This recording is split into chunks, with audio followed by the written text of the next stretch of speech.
Uy, grabe naman yan mga ka-Otis, kumikinang-kinang pa mga par. Tingnan nyo naman, napaka-crunchy naman ang niluto ni Otis dyan mga par. Pero bago ang lahat mga ka-Otis welcome nga pala ulit sa Otis Creating Memories mga par. So for today's video nagluto nga pala ako ng Paris Bagnet ni Otis Jairus mga par. Tapos napakarami ng sibuyas natin yan. Dahon ng sibuyas mga ka-Otis. Naglagay tayo ng kalamansi, pampabalansin ng lasa at hot sauce syempre sa ating Paris mga par.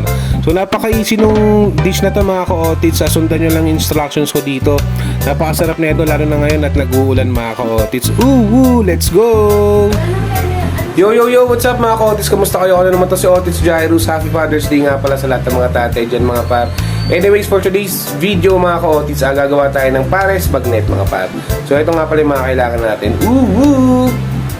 So ito mga ka-Otis, sibuyas bawang, cornstarch pampalapot natin, dahon ng sibuyas, celery, sibot, star anise, pamprito natin, tapos yung natirang buto, papakuluan natin yan.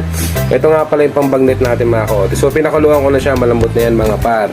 So pipirtuin natin mamaya yung pinalambot natin ng baboy, tapos mamaya nakababalik pagka magluluto na.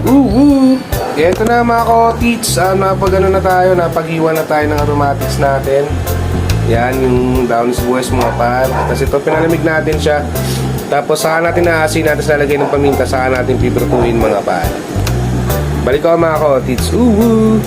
So first step natin mga ka-Otis, magigisa tayo ng sibuyas. Tapos magigisa na rin tayo ng bawang mga ka-Otis. Tapos hintayin natin mag-brown yan. Tapos lagyan na rin natin yung celery mga par. So ganyan kadami lang mga ka-Otis, ayos na yan. Baka naman masobrang sa celery mga ka-Otis. Anyways mga par, maglalagay na ako ng nor cubes dyan, pork cubes. After nun maglagay ako ng star anise mga ka-Otis. Huwag masyadong marami mga ka-Otis kasi baka maglasang star anise na lang yung pados nyo mga ka-Otis. Anyways, after nun naglagay na pala ako ng sibot mga ka-Otis. Tapos megos lang natin yan. Make sure na nahalo natin yung nor cubes mga par. Tapos naglagay na ako ng buto-buto dyan mga ka-Otis. So ayan mga ka-Otis, yung buto optional lang yan mga par. Tapos naglagay na ako ng tubig dyan. Depende sa inyo kung gaano kadaming sabaw gusto nyo mga ka-Otis. Tapos para sa sabaw naman natin at para mag-brown siya, naglagay ako ng toyo dyan mga par. Pampaalat na rin ng onte. Tapos yan, hinintay ko na siya kumulo. Nung kumulo siya mga ka-Otis, naglagay ulit ako ng isa pang pork cubes. Tapos bechin, paminta, tapos ng onting magic sarap mga par. Kita nyo naman, napakasarap na niyan mga ka-Otis. Tapos ninikman ko siya, okay naman yung lasa para sa akin.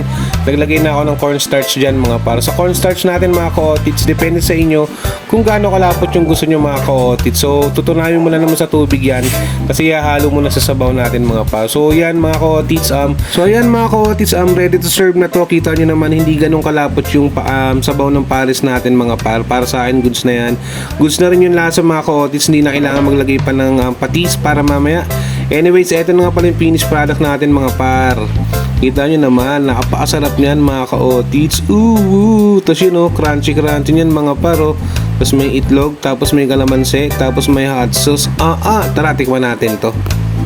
What's up mga ka-Otis? Ito na, patikman na natin yung Paris Bagnet ni Otis Jairus mga par. Tingnan mo naman, baby lap mo. Napakasarap yan mga par, mas may egg po. Ayun mga par, templado na siya. Templado na siya mga ka-Otis, kaya hindi natin kailangan ng patis or something na ito templado na siya mga par. Kung mag-adjust kayo ng lasa, isa na lang, sa nor cubes na lang, gano'n na lang yung pag gano'n ako lang ngayon timpla. Anyways mga ka-Otis, sa timplahan natin, ay tikman natin. Grabe, sarap par. Siyempre, lang natin ng bawang. Basile mga ka-Otis. Sarap nun, napuyo.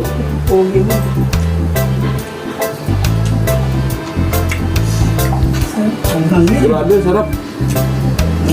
Mga par, napasimple, napadali lang kasi bumili ko sa labas. Try nyo itong recipe ni Otis mga par. So, salamat sa mga nanood. Share nyo ito sa pamilya nyo. Mag-enjoy sila.